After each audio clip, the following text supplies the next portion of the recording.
गुजरात के वडोदरा में बड़ौदा डेयरी में 4 जोन की डायरेक्टर चुनाव प्रक्रिया शुरू हो गई है। बड़ौदा डेयरी में 4 जोन की डायरेक्टर चुनाव प्रक्रिया शुरू हो चुकी है। डीएसआर जोन में प्रतिष्ठा की जंग सबसे ज्यादा चर्चा में है। वर्तमान डायरेक्टर कुलदीप सिंह राहुल जी और भाजपा समर्थित उम्मीदवार सुरपाल सिंह परमार आमने सामने है।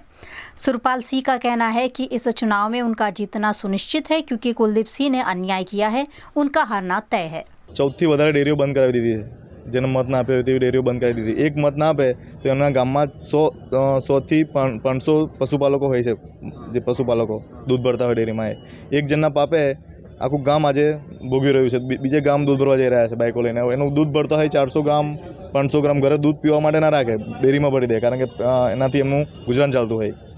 એ પાપ એમણે કર્યું છે। કેતનભાઈ તો અમારા ડેરી માટે 4-5 વર્ષથી અવાજ ઉઠાવતા આવ્યા જ છે। આજે એમના અવાજની અંદર એક બીજો અવાજ ઉમેરાશે। અમારા ધારાસભ્યનું જે સપનું છે કે પશુપાલકો માટે ટેબલ પછાડવાનું થાય તો ટેબલ પછાડવાનું, તો એ થશે। શું કહું તમને, ચૂંટણી લડવાનો બધાને અધિકાર છે। ચૂંટણી કોઈ પણ વ્યક્તિ લડી શકે। 4 ઝોનમાં દરેક 4 ઝોનમાં ચૂંટણી થઈ રહી છે। એમને એટલી જ ખબર નથી કે મારા ઝોનમાં કેટલી ડેરી આવી છે। એમને ખાલી એવું પૂછો ટોટલ ડેરી કેટલી છે, કેટલી બંધ છે। દૂધના અભાવે, દૂધના પુરવઠાના અભાવે ડેરી બંધ કરી છે। અમે તો દૂધ ઉત્પાદકોની સેવા કરવા આવ્યા છે। કોઈ મંડળીને પડતી મુશ્કેલીઓ એને દૂર કરવાની, પણ દૂધના પુરવઠાના અભાવે મંડળી બંધ થઈ છે। કોઈ કુલદીપસિંહના કહેવાથી મંડળી બંધ થઈ નથી। એ કહે છે 16, એમને ખબર જ નથી આંકડો કે મારા ઝોનમાં કેટલી મંડળી આવેલી છે, કેટલી અત્યારે ચાલુ છે, કેટલી બંધ છે। મતદારો નીડર તરીકે મતદાન કરી રહ્યા છે। મને પૂરેપૂરો ભરોસો છે સાંજે 4 વાગે મારા તરફે પરિણામ આવવાનું છે। ફરીથી મને 5મી વખત બરોડા ડેરીના દૂધ ઉત્પાદકોની સેવા કરવાનો મોકો મળવાનો છે। આજ રોજ બરોડા ડેરીની 12 નંબરનો ઝોન છે, એનું ઇલેક્શન છે।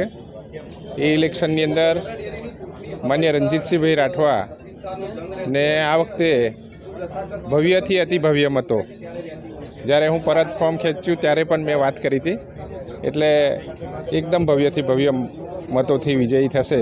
બરોડા ડેરીની આજે ચૂંટણી યોજાઈ રહી છે। એમાં ઝોન નંબર 12માંથી હું ઉમેદવાર છું અને મારો વિજય નિશ્ચિત છે।